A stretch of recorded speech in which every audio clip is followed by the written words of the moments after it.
Hello, this is Gabi from Bluebonnet Crafters, and in this video I would like to talk about what to do with the ends on a Pin-Loom woven piece of fabric.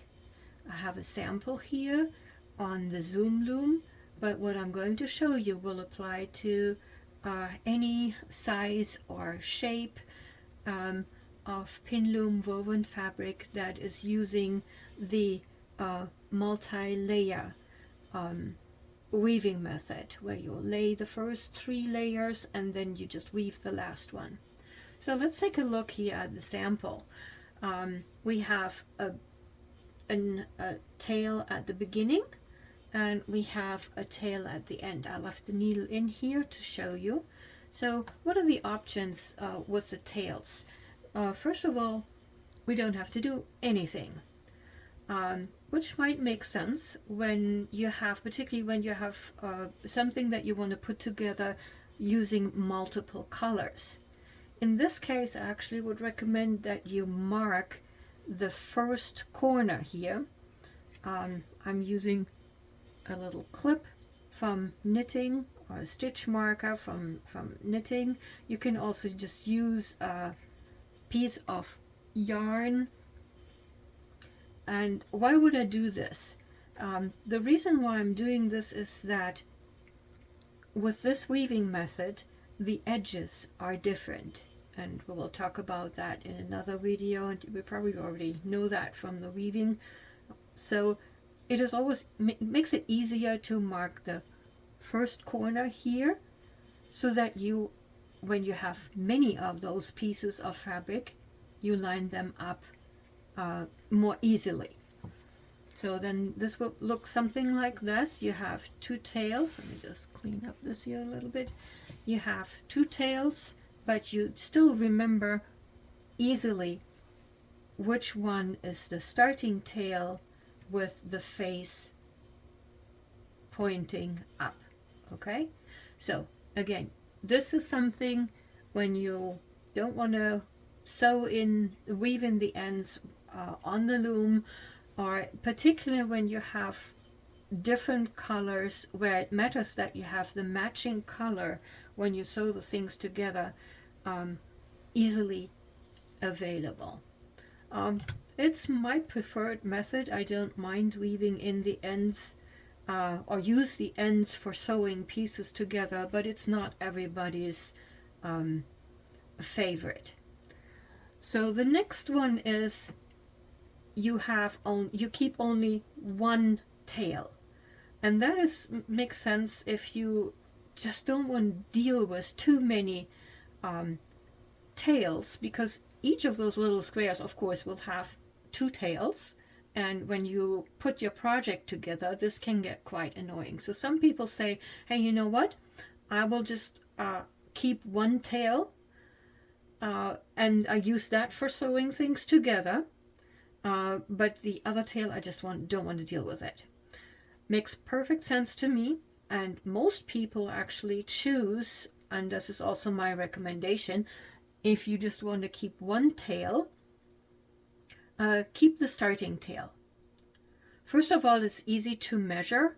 I usually I've made it a little bit short here, but I usually measure at the beginning. If I want to use the starting tail for sewing, I measure twice the width of the weaving with a little bit extra, so it's kind of twice the width of the loom, which is enough to sew together 2 sides, which in general is enough in a project when you put squares and squares and squares all together.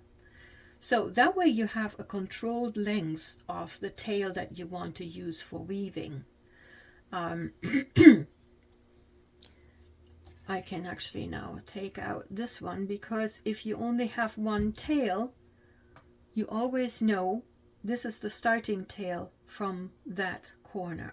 So there's really very little confusion. You can still leave the stitch marker in, but it's less needed. Okay, and the other reason why you keep the starting tail is because the ending tail has, at the end of the weaving, the needle still attached. And this is what we will make use of and I'm trying to zoom in here to show you what we're going to do. Different schools of thought. Some people say, okay, I weave back all the way. Some people say I weave about half the way. This is a 4-inch piece of fabric. I always recommend to weave in at least about 2 inches so that the tail doesn't run out. So what we're going to do is here, we just wove the last row. It comes out here at corner 4. And what we will do is we'll weave the tail back into the fabric between the last row and the row just before that. Why are we doing that? This will kind of squeeze the tail in between 2 rows that already exist, which gives it a little bit more strength. Okay, let me show you how I do this. Number 1, here, have you ever, this is even interesting for advanced weavers, have you ever noticed that there are 4 pins, but this pin in the end is never used? It's not really clear why this pin even exists. It's kind of just there. I actually use it convenient. I find it convenient because it helps me when I weave in the end tail. It helps me to keep proper tension, and I'll show you what I'm doing. You come out here, and so this is like the last row. When you weave it, you come out like this. And if you decide you want to weave in the tail, I go around that pin. So basically, come out. You see what I'm doing? I go around that pin, and that makes it really easy to weave between the last row and the previous row. So you come out, when you weave, you come out under. So you need to go over the first warp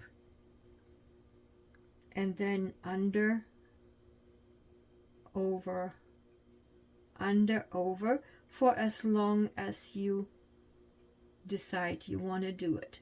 Again, I do recommend that you do at least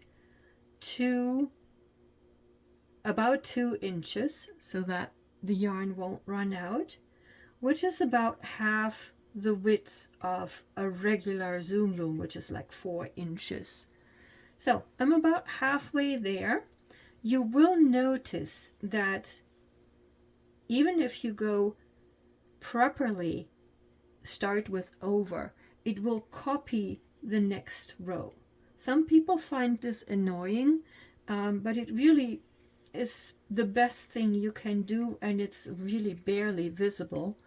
Let me just pull this through here, and you will see, if you watch the corner, you will see that it keeps the proper tension because I'm going around that corner, and then that's what it looks like.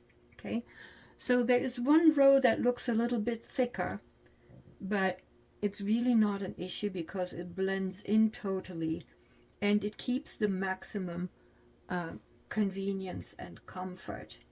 So this row is now, so with this, the end tail is woven in, and what I usually do is I don't clip it short to the fabric. I leave about like a little bit less than half an inch, and just clip it there. So I leave a little tail for now, and this is quite generous. Why am I doing this? I'm leaving this tail until the project is all finished with all pieces and blocked, because there's always the fabric will always wiggle a little bit and the threads will settle into place, and then after it's blocked and dried, I go ahead and clip it closer to the fabric.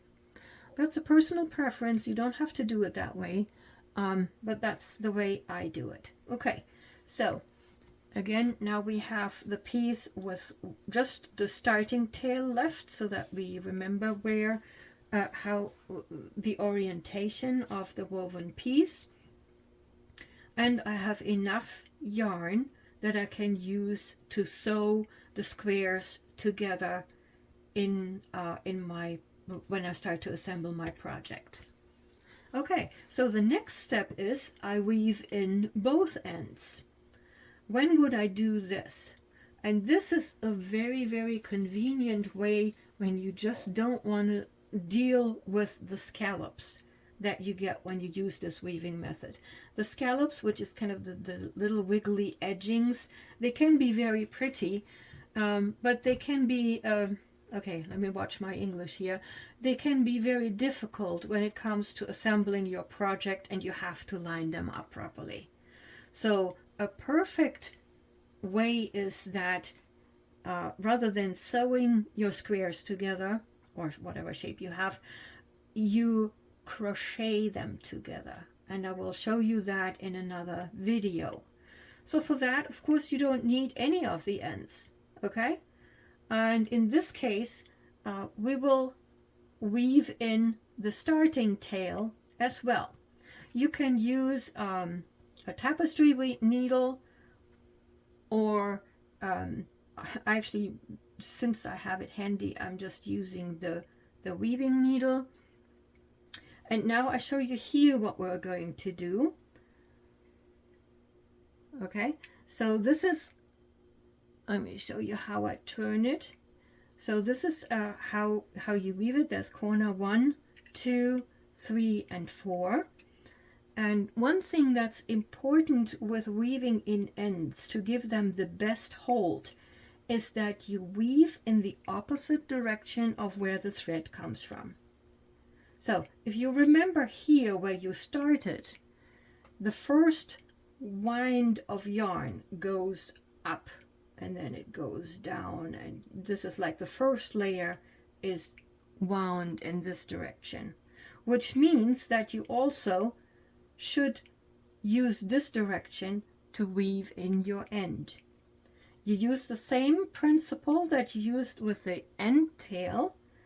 So you will weave in between the row that's the closest to the pins and the next row. Again, conveniently, the method here provides us with a pin on this corner that has nothing around it, and now we're going to use that.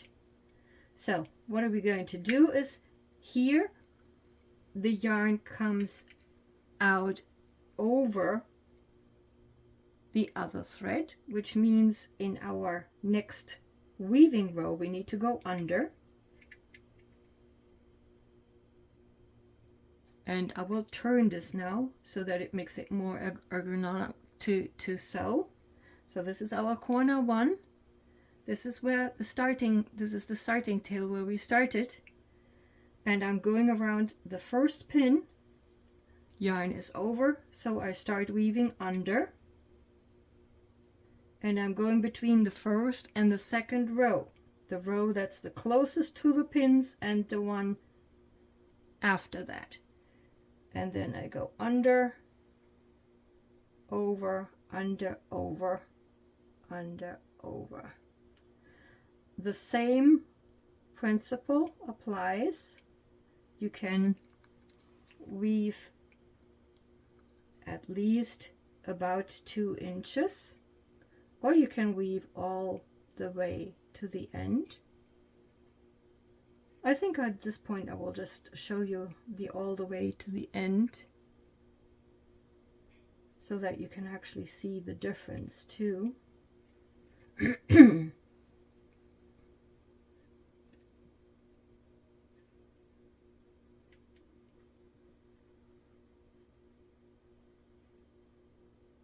So this is like you weave really another, and where you come out here is kind of doesn't really matter because it gets clipped off anyway. Okay, so weaving in the ends between the row that's closest to the pins and the next row all the way through. And this is just for demonstration. If you weave in halfway here, that's perfectly fine too. It's sufficient, about 2 inches. And now I can pull in the thread here around the needle. See how the pin holds it? So we have the same proper tension that we have used for our weaving, and that's all there is to it. You see here as well, there is like one row that looks like it's double woven. You know, that's the trade-off, but you can see how it blends in. Also now, if you look here, how it blends in, it's barely visible. Okay, so it's absolutely worth the trade. This end, again, I clip it to, let me put this down, to a little bit less than half an inch, just so that there's something there, and I clip that after my project is assembled and blocked. Personal preference, you can clip it now or later. Okay, so this is what it looks like, and let me turn it back to, so here's corner 1, corner 2, 3, and 4. Now we don't have any tails at all. You could have left this one in just in case you care about knowing where you started. However, at this point that's completely irrelevant, because at this point you can just do with the square whatever you want if you plan to crochet things together. And again, I will show you how to crochet around it in another video. That's just to finish this up. I'll take it off. You pop it off the same way you usually pop off your weaving, and this is what it looks like. So you do see where you wove in the ends, but if you just look at the whole square, it's barely visible. You still have the scallops, so you could also still sew things together, but this is kind of the ideal way to deal with the tails if you have other plans for your squares. You know, whether it's machine sewing or crocheting or knitting, there are lots of really cool joining methods for those other crafts, and this is the perfect starting point for that. Okay, I hope you find this useful and helpful. If you have any questions, just ask your question in the comment section or contact me any other way. I'm happy to help you. Bye bye.